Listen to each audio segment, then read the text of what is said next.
The Big Issue. Breaking down the issues that matter.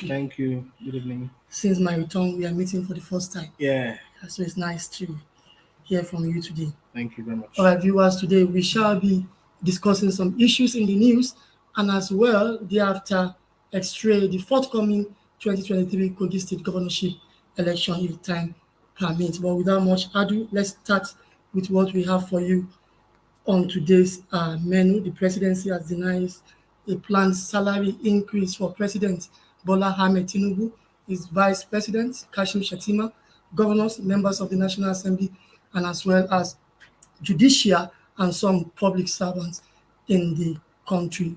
Chibuzo, yesterday there was a rumor, fake news rumor, I don't know. Unfortunately, it emanated. We actually discussed it on this show yesterday evening. Yeah. It emanated from the Revenue Mobilization, Allocation, and Fiscal Commission that there is a planned, there is a planned increase for this set of people. But then I think the presidency felt embarrassed and said, well, there is a process. The president has to approve, but no such proposal before him as we speak. And I remember earlier this morning, the Labour Party presidential candidate, Mr. Peter Obi, also condemned that attempt to actually increase, salary for this group of people against the backdrop that Nigerians are suffering. And in fact, about 130 million Nigerians are living below poverty lines. Chibuzo, let me have your take. Give me a sense of these developments. Thank you. Well, when the news, do I call it news, or when the information? Yes, not really fake because yes, an unauthorized person, the presentation was made yes to a governor, exactly, Kogi State, exactly, and by a staff of the commission. Exactly. So to that level, you cannot say it is fake. Now, what that establishes, as far as I'm concerned, is one, an intent to do something. Yeah. And I think that is what has drawn the most of the flack that the commission or the reportage was wrong is getting. No, we'll come to the reportage. Because at the level of report, the fact that we are talking about the reportage now seems to cover the original thing. Substance of the matter. Yes, the original thing, and that is what I would prefer to focus on. I want to dwell on that. How it was reported, of course, it's wrong that it was reflected in a certain way. Perhaps there was a lot of gaslighting went on, which is wrong, but the fact that such an intent could be brought at this time, and I think that is what got many people angry and worked up, rightly so. It smacks of insensitivity that at this time, where the government is encouraging us to tighten our belts and make sacrifices, exactly, and be a bit more patient with government. Exactly. They are trying to come up with palliatives, and now somebody is recommending or proposing salary increase for political office holders, same people that are asking us to sacrifice.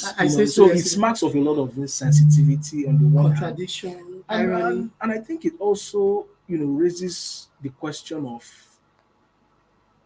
government and cost of governance. Yes, because unfortunately for them, this brings the light back on that, because it has expanded that narrative. As far as I'm concerned, at the time, people are really questioning not the salary now, but the allowances and the waste in the associated system. They are also proposing an increase in salary.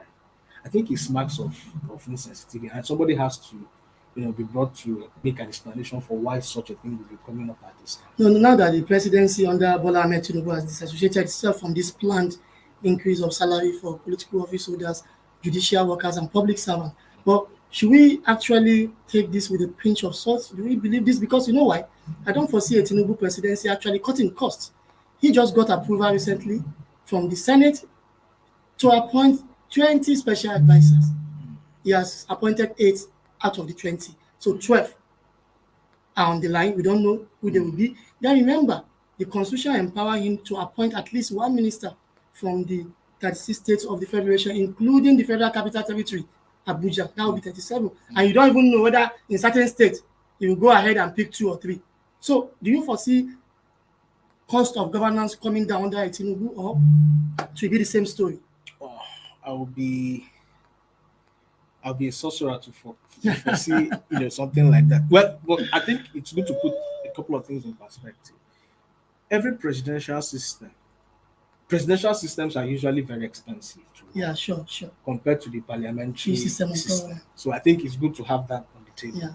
But it is also possible to have a less expensive presidential system. And of course, that comes to the president. And that should be something the president will lead, the kind of lifestyle the president would want to lead. I remember when President Buhari came, because this also explains why it might be difficult. President Buhari came with the notion, former President Buhari rather, came with the notion that he was going to cut costs. There was this aura of, he doesn't have this big taste, for the largest of Exactly. government and office. I also remember telling us that there won't be office of first lady under him. He was going to go, sell some plane in the presidential jet and all of that. But at the end of the day, what did we see? He realized. Now, was that his own fault, or was it the system that refused when he came that on kind board, of thing to happen? Maybe he realized that. Exactly. But again, I think it's a function of how much commitment the president pays to such a promise. If the president wants to cut costs, I think he has, within the purview of his office, he has the prerogative to do that. Sure. He can. Sure. And it mustn't be the number of advisors he chooses, because you have to match the quality of people he's bringing as against the value they are bringing. Exactly. The reason why we think there's too much waste, when we look at it that way, is because over the years we've seen appointments that bring no value. Of course, to governance. For instance, the revenue people talking now, recommending salary increase of political offices. Yeah. The first name on that commission is revenue. How much can they say how much ideas have they brought to the table to encourage revenue mobilization? How much revenue they have mobilized? How much? From their name, revenue mobilization. So the only thing you always hear them talk about is how to increase people's political office holder salary and all of that. So I think these are the kind of things that the president needs to pay attention to. It is good this has come up now. So maybe the president, having debunked, this, has to take it a step further by saying, okay, we are going to make a strategic effort to ensure that we do not encourage people to think we are not ready to cut costs. And like I said, it might not necessarily be about cutting down the number of political advisors, but ensuring that they bring value to the table and ensure that they open up the system for businesses to thrive and people to get to make their lives a bit more. And I think that should be the ultimate. That definitely is the ultimate. All right, viewers, it's still the big issue. We need to go on a short break. When we come back, the discussion will continue. Don't go away. It's still the big issue.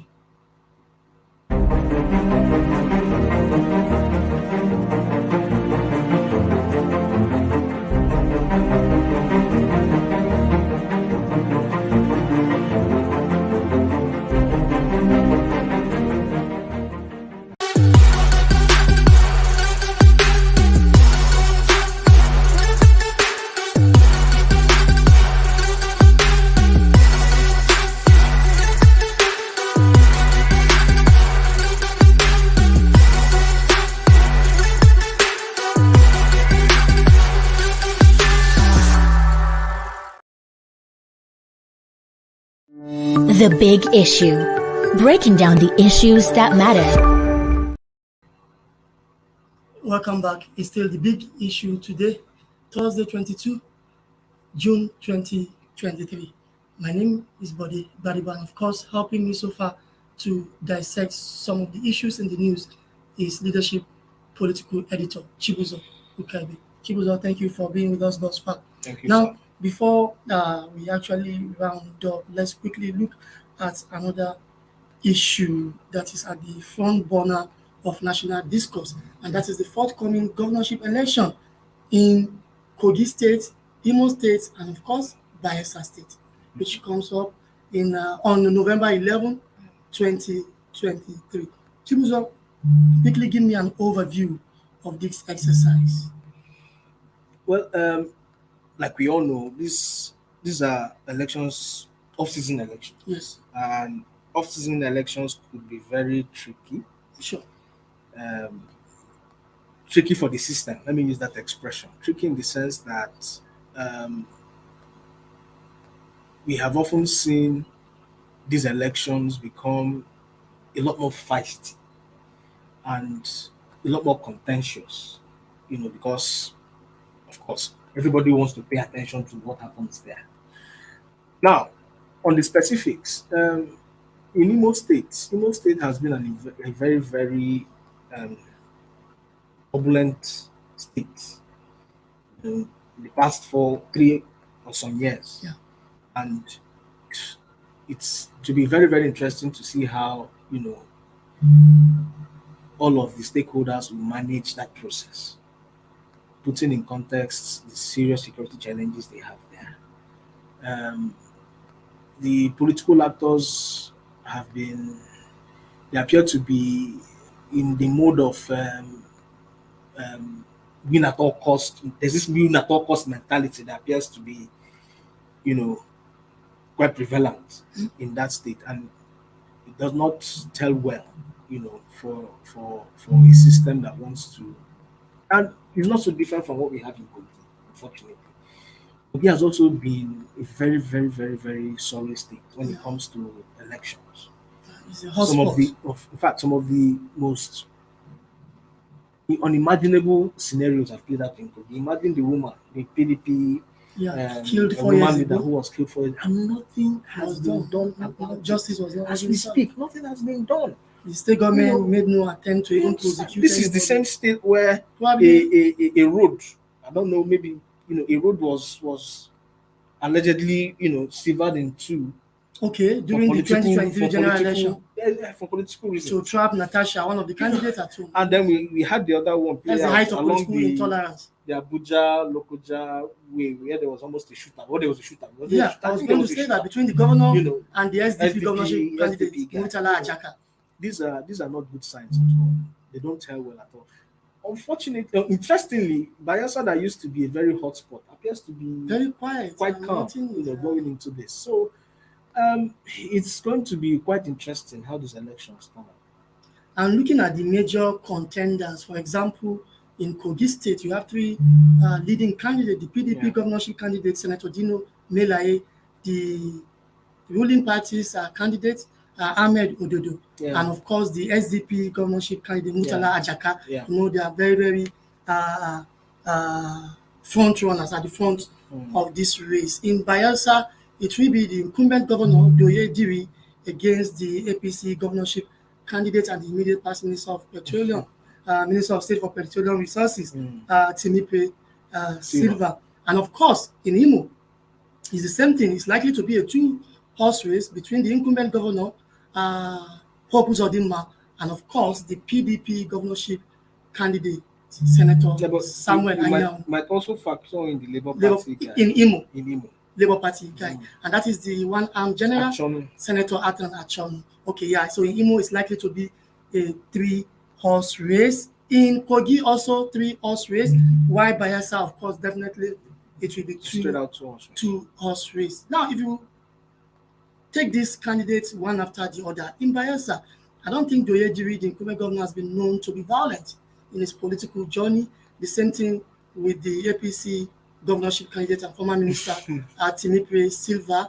In Kogi, Dino, the PDP candidate, to the best of my knowledge, has not been known to be violent at all.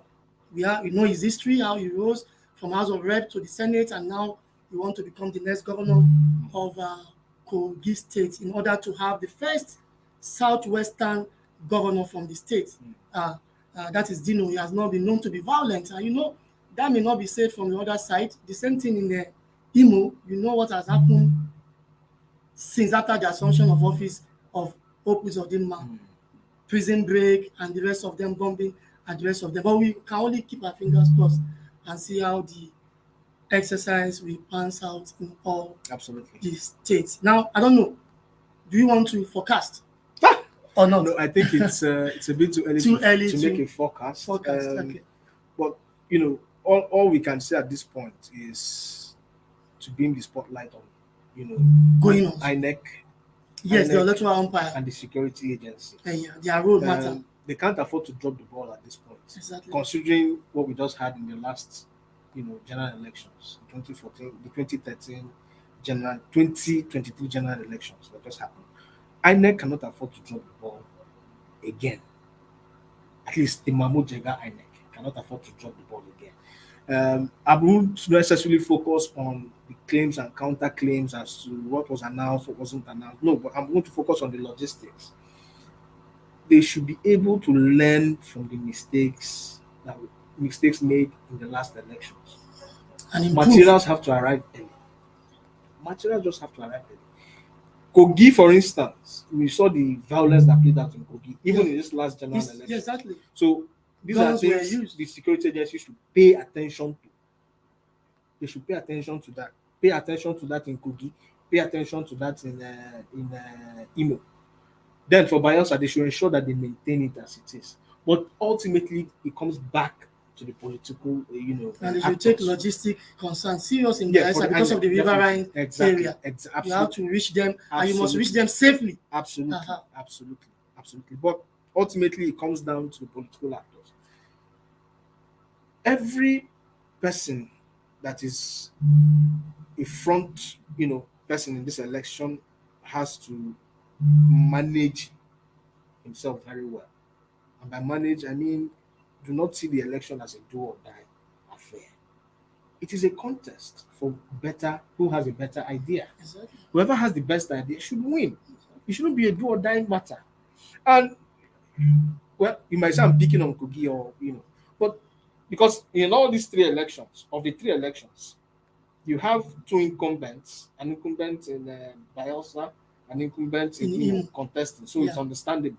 But what we are seeing in Kogi is a situation where, of course, it is natural for an outgoing governor wanting to have a successor. Exactly. It is natural. I think it's permissible in politics, but it should be fair. But it shouldn't be overbearing. It should be fair. It shouldn't be overbearing. It shouldn't make it seem a level playing field for all candidates. Exactly. All right, Chibuzo, many thanks to you for joining us on the show this evening. Viewers, that's about the size of today's show. Many thanks to you for joining us this evening. Tomorrow, Friday, George Agba will be behind the microphone to actually bring you what is on the big issue. My name remains Body Gbadebo. Bye for now.